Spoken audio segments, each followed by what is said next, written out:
আসসালামু আলাইকুম আমার প্রিয় দর্শক, সবাই কেমন আছেন? আমরা ঘুরতে আসছি পালকিশ্বর, আর পালকিশ্বরে দুপুরে একটা হোটেলে আমরা খাবো, তার ভিডিও আপনাদের দেখানোর চেষ্টা করব। হোটেলের নামটিও আশ্চর্য, হোটেলের নামটি হলো মনে রেখো। হোটেলে ঢুকেই আমরা খাবারের অর্ডার করি, খাবারের অর্ডার করার পরেই খাবার অল্প কিছুক্ষণের ভিতরে চলে আসে। খাবারের মানও খারাপ ছিল না, পরিমাণ আপনারা দেখতেই পারছেন। আমরা একাত্রে 7 বন্ধুই ঘুরতে গিয়েছিলাম, আর এই 7 বন্ধু একত্রে 60টি চিকেন বিরিয়ানি অর্ডার করি, আর চিকেন বিরিয়ানিগুলো খাওয়ার দৃশ্য দেখি। আমাদের টেবিলে যে ভাইটি খাবার সার্ভ করছিল তার ব্যবহার অনেক ভালো ছিল, তাই আমরা অনেক স্বচ্ছন্দে এবং আনন্দের সাথে খাবারগুলি গ্রহণ করছিলাম। আমি এবার সবাইকে কিছু ফটোশুট করে দিলাম এবং সবাইকে মোটামুটি ফোকাসে রেখে ভিডিও করছিলাম। সবাই আনন্দের সাথে এই ভিডিওতে আমাদের সাথে কথা শেয়ার করলো। রেজাউল ভাই আবার টাটা দিয়ে বললো আমাকে ভিডিওতে প্রথম দিকে রেখো। মনির ভাই সে হতাশা, আমি তো ভিডিও নিয়ে ব্যস্ত ছিলাম। তবে আব্দুল্লাহ সেও মোবাইল নিয়ে ব্যস্ত, কুদ্দুস ভাই সেও মোবাইল নিয়ে ব্যস্ত, এদিকে সবাই মোটামুটি মোবাইল নিয়ে ব্যস্ত ছিল, সবাই ফটোশুটের মধ্যে ব্যস্ততা ছিল। দেখেই আমি গুরুত্বপূর্ণ কথা ভুলে গিয়েছিলাম, এখানে চট্টগ্রাম কক্সবাজার এবং পালকিশ্বরের মধ্যে ডিফারেন্স রয়েছে, ওটা উন্নত, এটা অনুন্নত।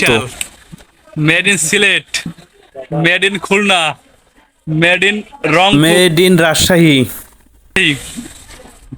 Made in Rangpur, made in Pirojpur, আর মেড ইন বাগেরহাট।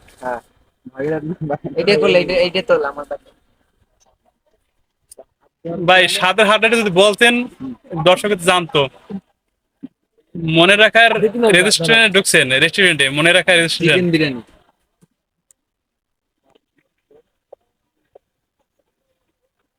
এখানে আমাদের মেনুটা ঠিক আছে, সবটাই ঠিক আছে, কিন্তু সালাদ দিলে আর একটু ভালো লাগবে।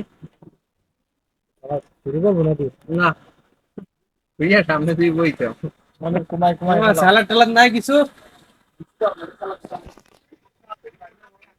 আমার কাঁচা ঝাল আছে, লেবু আছে। মনির রিভিউ করো কি কি আছে ভিতরে। আপাতত একটা ডিম পাওয়া আছে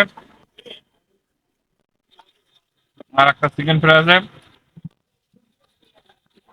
সব মিলে খাবারের মানটা কিরকম একটু দর্শক জানতে চাইলে বলতে হবে তো। অনেক সুন্দর, ভালো লাগছে। আব্দুল্লাহ টেস্টের মান একটু বলো।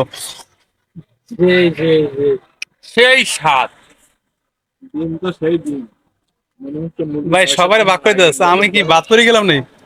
লবণ কমে গেল। যাক আব্দুল্লাহ সবাই মোটামুটি সার্বিক সহযোগিতায় আব্দুল্লাহ রয়েছে। আমরা একে অপরকে খাবার সার্ভ করে দিয়েছিলাম, তাদের অনেক ভালো এবং আনন্দ লাগছিল। কথা একটা মিসিং যায় না স্বপ্নের মুক্তি।